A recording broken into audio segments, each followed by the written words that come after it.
안녕하세요. 일신사입니다. 저희 채널에는 신박한 사연들이 많이 있으니 많은 분들의 구독 부탁드립니다.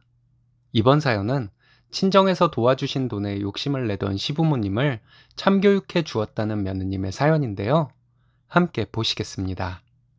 안녕하세요. 결혼한 지 2년 넘은 맞벌이 하는 여자입니다. 아이는 아직 없고 우리 부부 돈 관리는 제가 하고 있어요.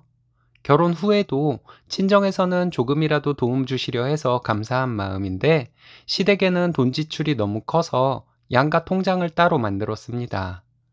시댁에는 갈 때마다 한우 좀 끊어다 먹자, 과일 좋은 것으로 사와라, 외식하자 합니다. 외식을 하게 되면 한 번도 빠지지 않고 우리가 돈을 다 내요. 친정에서 외식하면 우리가 돈을 내기 힘이 드는데요. 친정 부모님과 외식을 할 때 제가 계산을 하려고 하면 진저리를 치며 아빠가 식대를 항상 계산하셨습니다. 한 번은 식사 중에 몰래 가서 계산했더니 그 다음부터는 식대를 내고도 남을 돈을 저에게 주시며 이 돈으로 네가 계산을 하라고 하셔서 저희는 식대를 계산할 기회가 없었어요. 우리는 결혼할 때 우리 돈으로 결혼했고 시댁에서는 심지어 축의금도 다 가져가셨어요. 신랑 회사 동료들과 친구들이 낸 축의금도 전부 시부모님이 가져가셨습니다. 아무튼 시부모님은 우리 결혼식 때 오셨던 친척 경조사라며 신랑을 데려가서 축의금 부조금을 우리 돈에서 하게 만드셨습니다. 게다가 넉넉하게 넣으라고 말씀하셨고요. 저는 정말 이해가 안 갔어요. 왜 친척들 경조사 비용을 우리가 해야 하는지, 시부모님이 우리 결혼식 축의금 가져가셨으면 시부모님이 해야 하는 것이 당연한 것 아닌가요? 아무튼 우리는 양가 통장에 매달 10만 원씩 넣었습니다.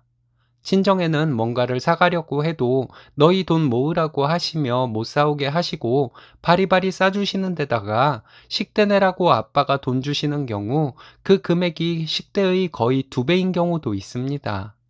친정에서 받은 돈은 친정 통장에 넣어두었어요. 생활비에서 시댁 경조사 비용이 나가면 그 돈은 시댁 통장에서 생활비 통장으로 이체해서 메웠어요. 이런 식으로 하다 보니 친정 통장은 계속 돈이 불어나고 시댁 통장은 항상 10만 원대로 유지돼 왔습니다.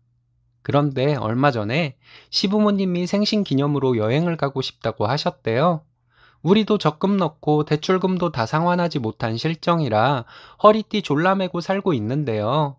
친정 통장에 있는 돈을 급할 때는 쓰고 싶기도 했지만 친정 부모님을 생각해서 안 건드려 왔어요. 시부모님은 당당하게 제주도를 갈 것이라고 하시면서 저희에게 돈을 내라는 식으로 말씀하셨습니다. 시댁에 갔을 때도 그 얘기를 꺼내셨어요. 시부모님과 신랑에게 통장 내역 다 보여주며 시댁 통장, 친정 통장이 어떤 의미인지 설명했습니다. 그리고 그 통장들은 우리 생활비가 모자라서 급한 상황이어도 절대 건드리지 않고 살아왔다고 말씀드렸어요. 시댁 통장에 있는 10몇만 원 있는 것에 돈을 더 보태서 30만 원까지는 드릴 수 있지만 여행 비용을 우리가 전부 내기는 힘들다고 말했습니다. 시부모님은 참 계산 정확하게도 한다며 비꼬시더라고요. 그러시면서 시아버지 하시는 말씀이 저희 친정이 유별난 것이라고 하셨습니다. 자식이 시집장가 가서 가정을 꾸리면 경조사 비용이나 돈 들어가는 것들은 다 자식이 하는 것이라고 하시더라고요. 너무 화가 나고 주변에 아무리 둘러봐도 부모가 받은 경조사 비용을 자식이 갚는 경우는 없었는데 말도 안 되는 말씀을 하시니 어이가 없었습니다. 아무튼 저는 무슨 말씀을 하셔도 내 생각대로 하려고 하고 있었는데 신랑이 저에게 꼭 이렇게까지 해야 하냐고 하는데 정말 못 참겠더라고요. 그럼 내가 뭘 어떻게 해야 하냐고 물었더니 아무 말 못하고 있길래 그럼 앞으로 돈 관리하라고 신랑에게 말했습니다.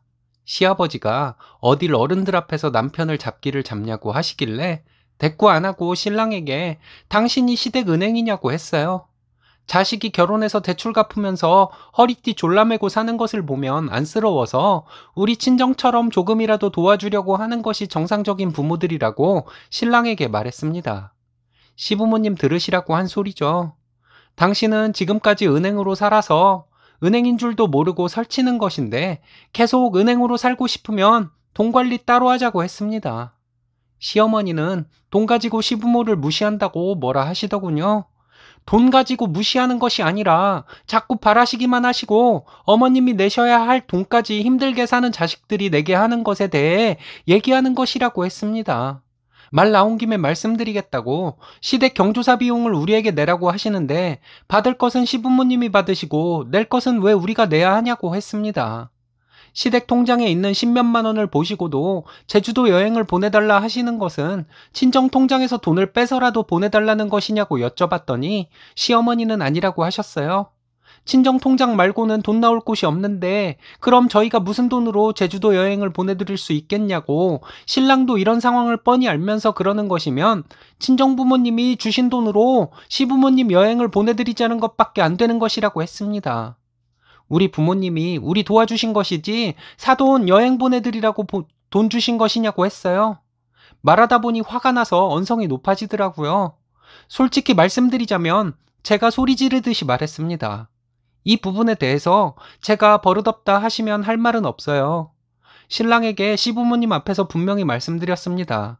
친정 통장에 있는 돈 친정엄마한테 내일 계좌이체할 것이라고요. 그리고 당신 개인적으로 쓰는 돈과 나 개인적으로 쓰는 돈을 아껴서 시부모님 제주도 여행 경비 보태드리자고요. 그리고 집에 오는데 신랑은 아무 말도 안 하더라고요. 저도 기분 상해서 아무 말도 안 했고요. 그리고 며칠 지나고 어제 신랑이 저에게 그동안 자기가 돈 관리를 안 해서 쉽게만 생각했다고 미안하다고 하더라고요. 자기가 그동안 본가의 호구로 살아온 것을 보면서 네가 얼마나 마음고생을 했는지 이제 알겠다고요. 앞으로 돈에 있어서는 네 말만 들을 것이라고요. 자기가 쪽팔려서라도 부모님 여행 가신다고 너에게 말하는 것을 말렸어야 했는데 자기는 그런 것도 생각 못했다고요.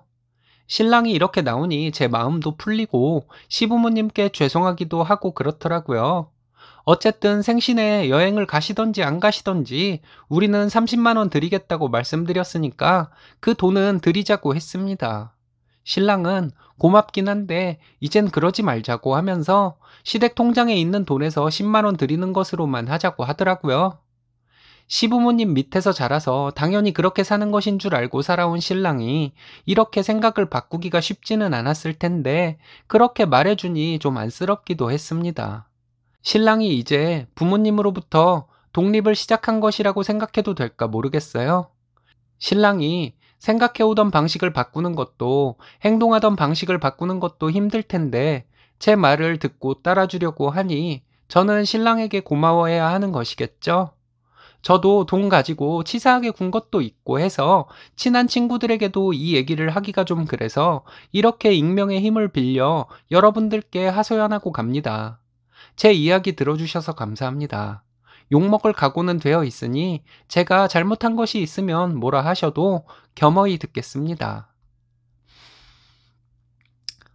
똑소리 나게 말씀 잘하셨네요. 신랑께서 독립된 가정의 가장 자격을 갖추기 시작했나 봅니다.